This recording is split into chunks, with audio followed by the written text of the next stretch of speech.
Listaverk í lífríkinu í boði Kanon.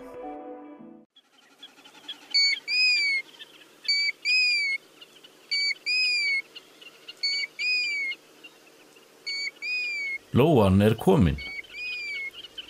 Þessi kveðja eða frétt einstaklega falleg. Á hverju ári þykir það fréttnæmt þegar fyrsta heiðurlóan sem farfugl sést á landinu. Helstu fjölmiðlar fjalla það, fólk talar það þegar það hittist og fugla áhuga fólk keppist við að finna fyrstu lóana. Heiðurlóan ekki fyrsti farfuglinn sem kemur hingað síðla vetrar, en hún virðist vera svo fugl sem kveikir von í brjósti landsmanna sumar og sól. Meðal komudagur heiðlóu árið 1998 til 2022 23. mars.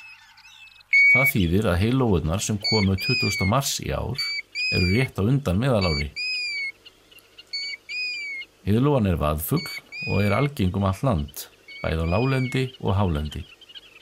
Heiðlóur verpa í mólendi og þar í góðum felulit fyrir það umhverfi.